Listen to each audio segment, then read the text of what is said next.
Welcome to Clocking In, Voices of NC Manufacturing. I'm your host, Phil Mintz, Director of the North Carolina Manufacturing Extension Partnership, otherwise known as NCMEP. My role is to drive outreach to NC manufacturers, build relationships to federal and state leaders, and coordinate efforts to drive profitable manufacturing growth in North Carolina.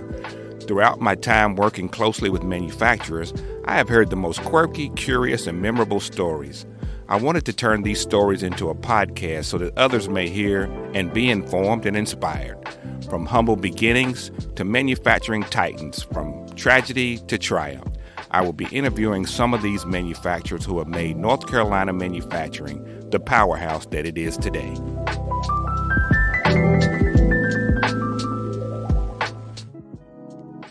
Clocking in once again from MFG Con 2022. Our manufacturing conference sponsored by the North Carolina Manufacturing Extension Partnership and also Business North Carolina Magazine. Today, this time, we're sitting down with Dr. Jason Rowe. He's an associate professor of marketing and supply chain management at East Carolina University's College of Business. Dr. Rowe has worked at ECU for over a decade, teaching sales and business-to-business marketing in the college.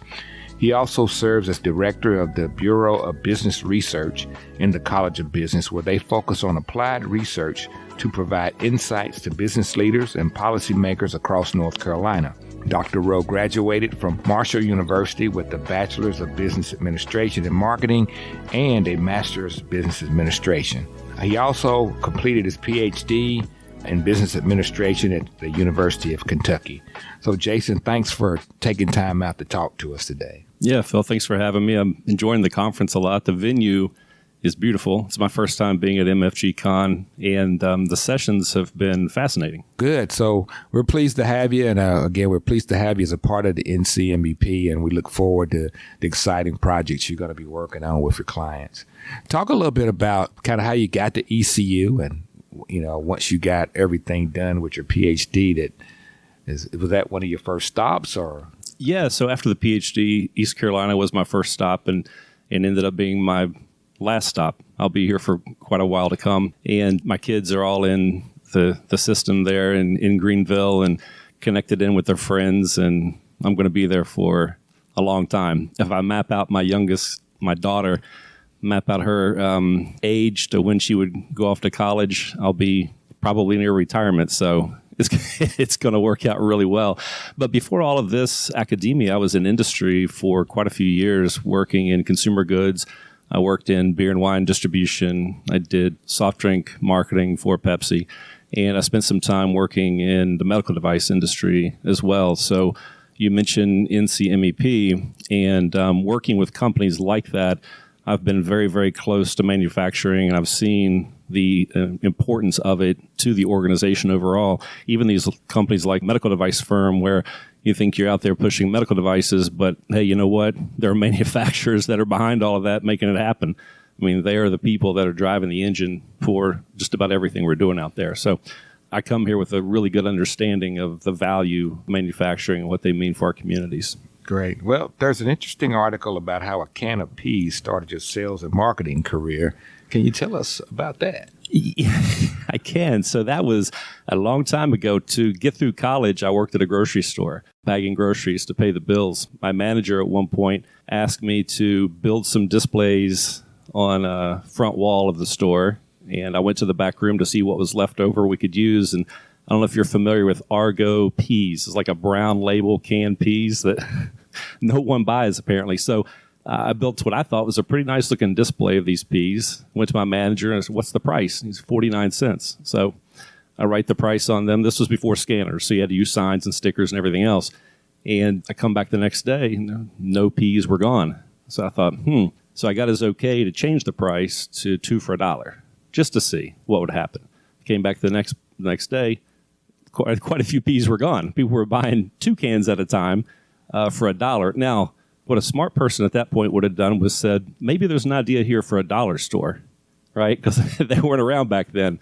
But I missed the boat on that. But it did teach me the value of pricing strategy and got me very interested in marketing, product pricing, promotion, distribution, those types of things. And that got me going down the path. That was very, very, very early on in college. It got me motivated and going down the path of marketing, which also led to me studying some additional economics classes, regional development. So I got involved in economic development. It spun off into a lot of different directions for my career. Yeah, that's interesting. And with all this inflation now, so what do you do now? You put $2 on there and, and try to get them to about 4 cans or 3? Or? Yeah, I know. Inflation is it's an issue right now. I was in a conversation with a pretty large agricultural company a month or two ago, and the guy that was running it says, I ran the numbers, and my cost of the crops that just went in the ground, 19.5% increase since this time last year, fertilizer, everything else. And those costs are baked into that crop. And they won't hit the retail grocery store until they come out of the ground or harvested later this summer or fall. So that told me that inflation's going to be with us for a little while. I think one of the things that, from a business perspective, certainly from a manufacturer's perspective, you're going to have to charge more. You may not want to charge more. You're getting hit pretty hard. Everyone else is as well. So what do you do about that? How do you increase that equation and provide more value, create more value for your immediate customer and your end user? And you start looking for things like, what can I do that doesn't really increase my cost but helps my customer? Perhaps it's faster communication time, some other ideas, access to data. There could be a lot of things we could do to get creative. With every challenge, if you think about it, on the flip side of that, there's some kind of opportunity. It's just a matter of figuring it out. Yeah, you just reminded me with that, and you already know this. And I'm going to ask this question. Is this a marketing thing where you end up getting a smaller package and a higher price? Who does that? Well, a lot of people do that, and we're going to see more of it. It's sometimes referred to as hidden inflation. It's where instead of getting 16 ounces for $3.99, you're going to start getting 14 ounces for $3.99. Then you're going to start getting 12 ounces for $4.29, and these types of things are going to happen. So you're going to get less in a very similar looking package. Yeah, I already got that already. So I'm not excited about it. Right. Talk a little bit about the Bureau of Business Research at the college. Sure. So the Bureau of Business Research has been around for a long time at East Carolina, and it's the applied research arm of the College of Business. We're housed in the College of Business. It's effectively a research center. We have a team of faculty scholars who do this type of research for industry and government. So we do, as opposed to if you think about academic research being more theoretical, with the BBR, as we call it, we do more applied research to help solve problems and address challenges that are happening right now in industry and government. And certainly over the past couple of years, we've never had more opportunity to do that kind of work and to help than we do right now. So, okay, well, we talked about one of the issues like inflation and also supply chain. So what do you say to manufacturers that are facing these challenges? So, yeah, the big areas that we're running into and hearing from people, you mentioned inflation, of course, is impacting everything, supply chain issues, but then also labor issues. So in the past, we may see somebody come to us with a project where they say, hey, we're ready to go. We have everything we need. We just need the funding to make this project happen. And the funding piece is the risk element. Now what we're seeing is people come in with good vision, well thought out project, and they have the funding. And the piece of risk is really labor. And it's not necessarily specialized labor. Sometimes it's just general labor. Can you get enough people to come to work for you? Just this week, I was in a conversation with an organization. They took their entry-level salary up 25% in order to try to attract talent and retain talent. And it was moderately effective, not entirely effective, so they're taking it up another 20%. So they end up taking it up around 50% over the course of the last 6 months to a year on entry-level positions. So when you start to see things like that, wages going up like that, trying to catch up in any way with inflation, and you start to wonder, how does that get unwound to the point where prices go down, wages go down? I don't know. Wages don't go down. Right. And it seems to me, too, that once we hit, like in marketing, once you break a key level, a key psychological level, I don't know, $4 gasoline, for example, And once you get people used to paying that, weren't we all, and probably are still begging for $3.85 gas? Before, when it was $3.85, we were complaining about how expensive gas was, right? Yeah. But, I mean, at least gas prices can go down, but wages cannot go down. Right. I mean, that's so a lot of this inflation, I guess what both of us are saying here, a lot of this inflation is now baked in, right? It's set, and we're going to have to build and deal with it from there. Your research interests include economic development across the state, right? Mm-hmm. So how do you see North Carolina economy developing over the next several years compared to other states, if you got that kind of information? I think the state is really well positioned for economic development. Not only if you think about just the geography of the state, from the coast to the mountains and everything in between, you think about our knowledge centers in the Triangle. You think about east of there where I am, the East Carolina, we're the sort of the gateway to the eastern part of the state. And there's so much going on over there in terms of manufacturing, medical, health, aerospace. There's a ton of activity going on in the east as well.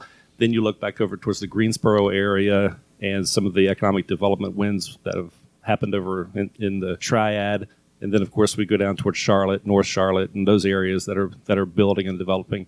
So I think we have a ton of opportunity going forward in North Carolina.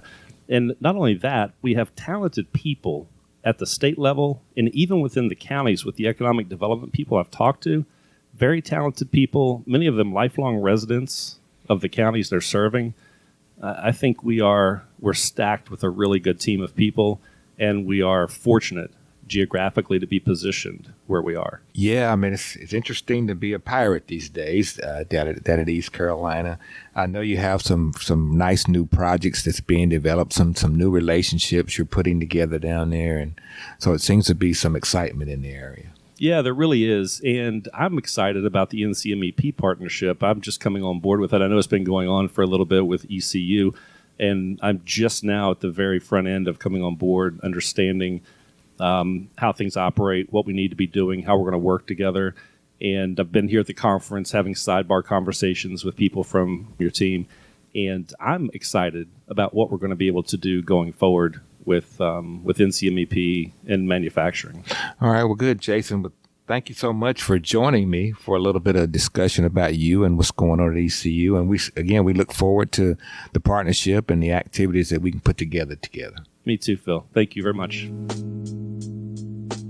Thank you for joining today's Clocking In, Voices of NC Manufacturing. This podcast is brought to you by NC State's College of Engineering, the North Carolina Manufacturing Extension Partnership, and Industry Expansion Solutions.